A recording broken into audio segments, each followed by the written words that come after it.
Let's talk about what makes a mechanism reasonable.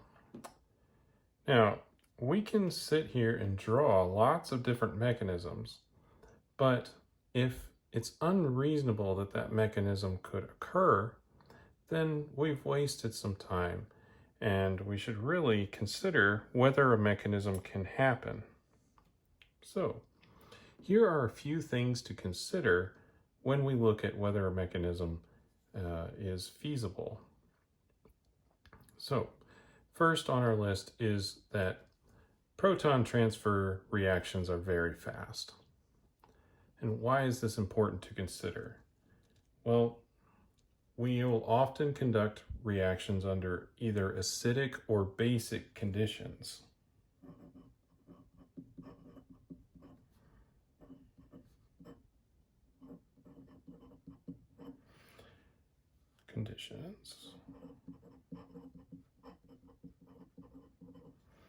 Now, when we conduct a reaction under acidic conditions, our mechanism cannot contain a strong base because the acidic condition, or the vast majority of the solution is acidic, would very, very quickly destroy that particular species. So it will just not be allowed to happen. The equilibrium just lies too far towards in the other direction.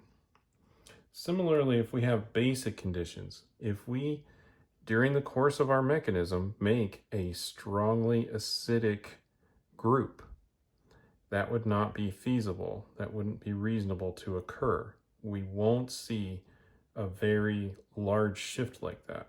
Now, in either of these cases, we could have a neutral species in our reaction, or if we're under acidic conditions, we can have acidic species.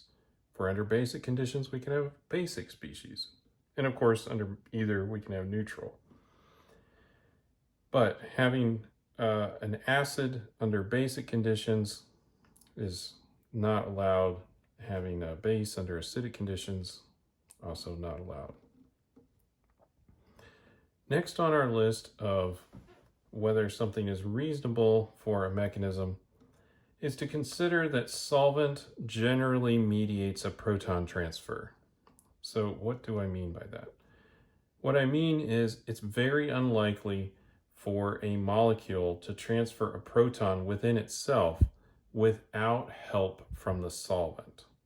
Now, a lot of times we don't think about the solvent playing a role in our reactions because it's just there and it's not necessarily ending up in the product. Sometimes there are reactions where we use the solvent as one of the reactants, but often not.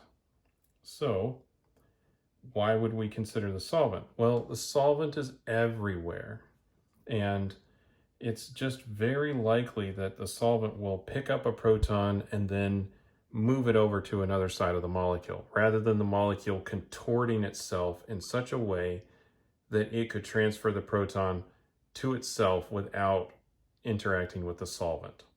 So it's just much more likely that we'll have a solvent come in. Whether that's water or an alcohol or something else like that, those solvents can mediate a proton transfer. Now, next on our list is that termolecular reactions are unlikely. And what is a termolecular reaction? This, ter, means that there are at least 3 species coming together at the same time, simultaneous. This is unlikely. Now, it's hard enough to get 2 species to collide with each other in the right orientation with enough energy for a reaction to happen, right? If you recall that in order for a reaction to happen, we have to have a collision. It has to be with enough energy for it to overcome the energy of activation, and it has to be in the right orientation. Well, when you add all of those things up and try to bring in 3 different things at once, it's very unlikely that that will occur. So try to avoid drawing termolecular steps in your reactions. So that is where 3 molecules come together at once.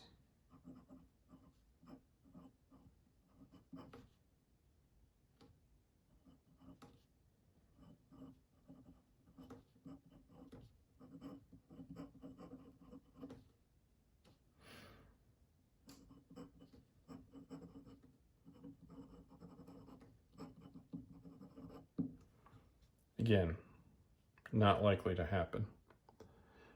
Now, one final thing to consider when we're drawing reasonable mechanisms is that if we form a carbocation in the course of our mechanism, such as when we form or are doing a SN1 substitution nucleophilic unimolecular, we form a carbocation in that mechanism, or E1, which also forms a carbocation. Rearrangements of those carbocations can be very fast. Proton transfer reactions are fast, and carbocation rearrangements are fast. And often this comes down to the fact that it is a proton moving from one carbon to another in the same molecule, and it's moving over a very short distance, that 1,2 hydride transfer.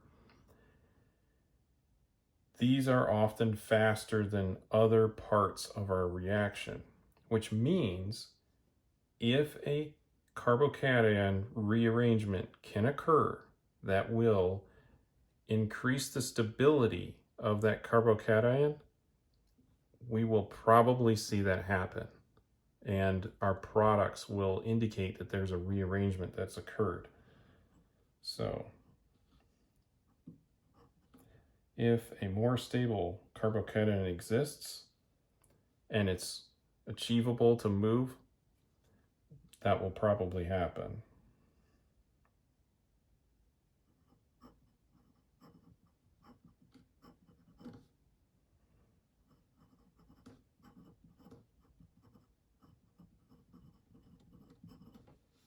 So if stability can be increased by transferring the carbocation, that will happen.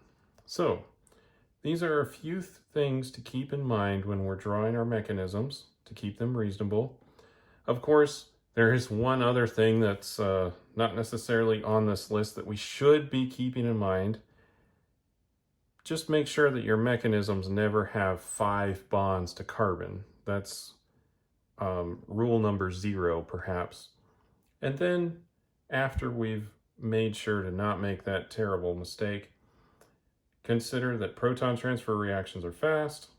We'll usually see solvent mediating a proton transfer within a molecule.